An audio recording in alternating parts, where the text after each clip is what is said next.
O Lord, I am your servant. I am your servant and the child of your handmaid. You have freed me from my bonds. I will offer you the sacrifice of thanksgiving and call upon the name of the Lord.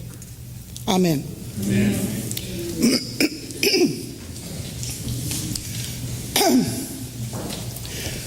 Last Sunday, we heard again the story of Thomas and his need to actually see Jesus before he would believe that he had risen.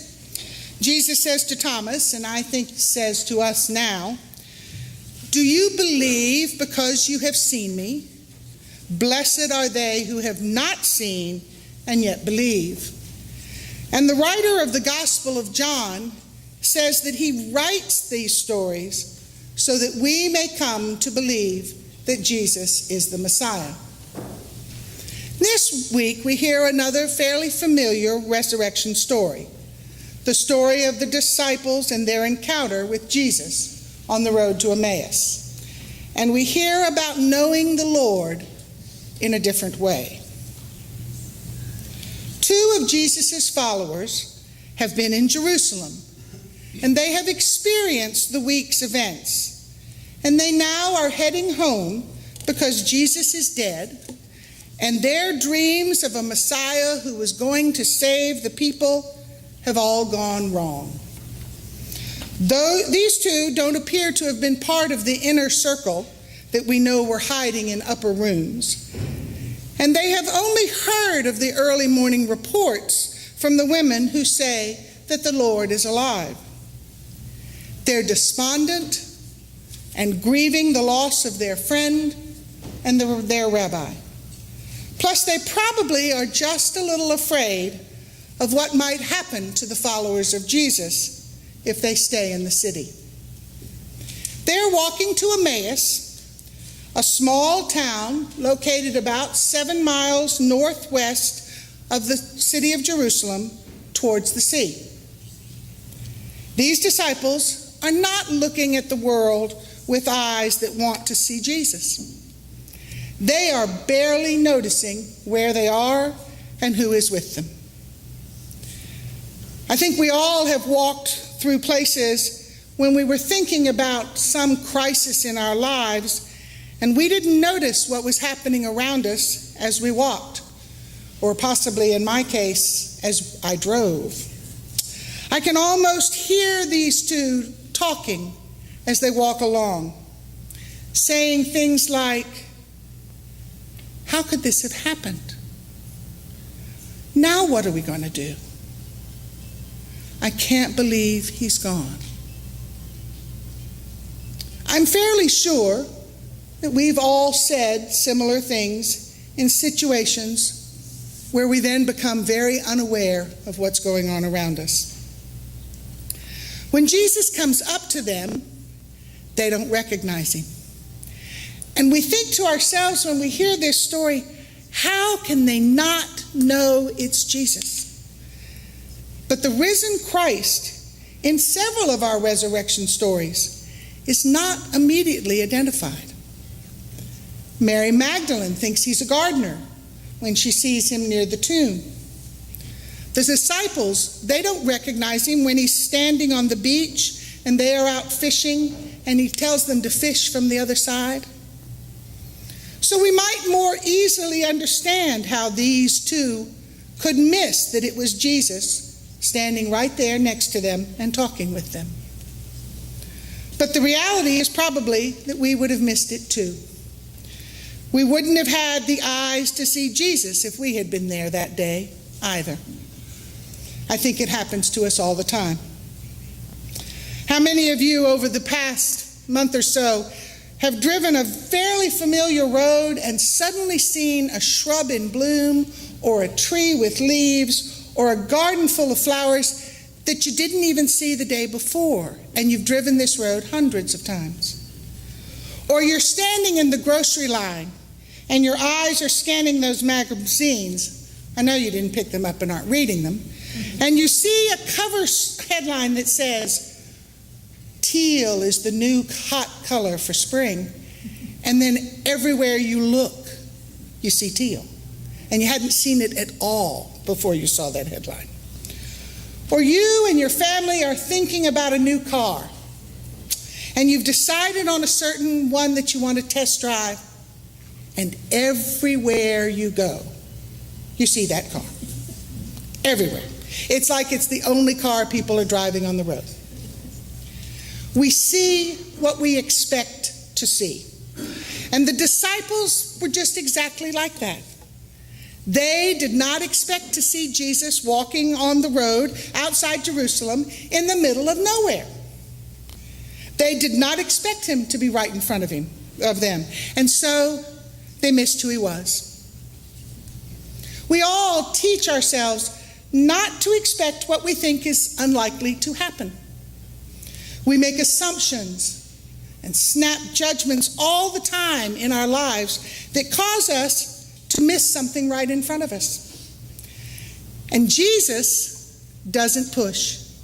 He is not going to push himself on us or on them. He just says to them, "What are you talking about?" And he listens to what they say. And then, the good teacher that he is, he tries to teach them what they missed from the actions of the past week and from the scriptures, which they really do know.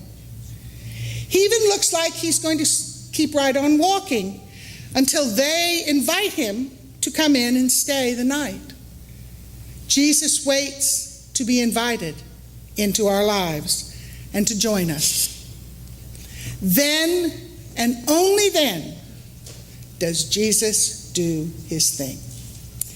He picks up the bread, he blesses it, he breaks it, and they know it's him.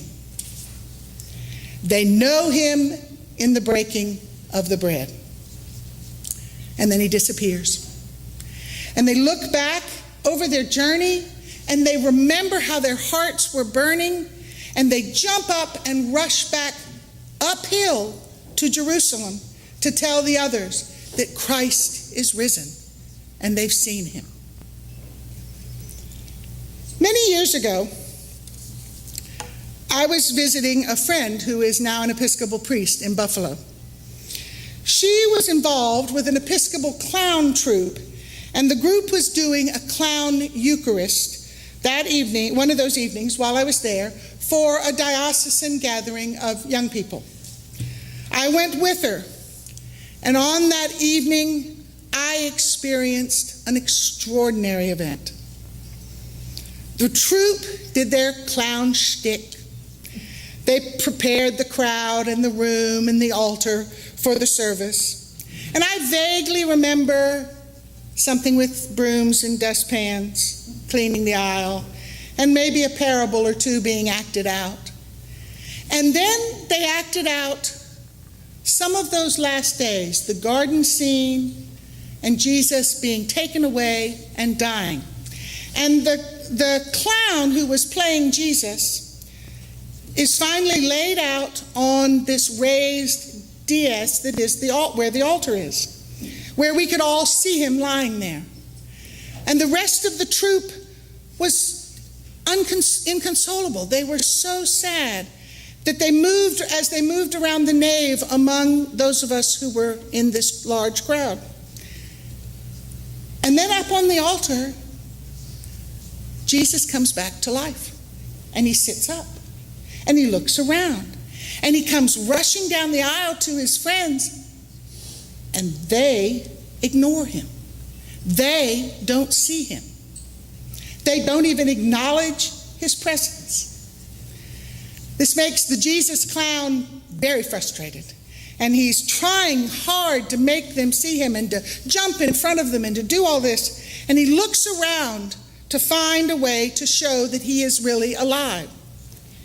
And he sees the altar, and he walks up to it with his back to the congregation, and he picks up this big loaf of bread, and he holds it over his head, and he breaks it. And all of a sudden, all of the other clowns acknowledge him and see him. And the crowd, there was this gasp in the crowd. And And they knew with joy that he was alive, and they began to celebrate. Jesus had truly become known to them in the breaking of the bread. This had a profound effect on me that night. And to this day, I often will get that image in my mind when I see Sean breaking the host over his head at the fracture during the communion service. Communion is a very important part of my spiritual life and of our lives together as a community. And when we gather at God's table each week, I personally come away nourished and renewed and ready to take this Christ whom I now know better out into the world. The road to Emmaus is a symbol of our Christian life.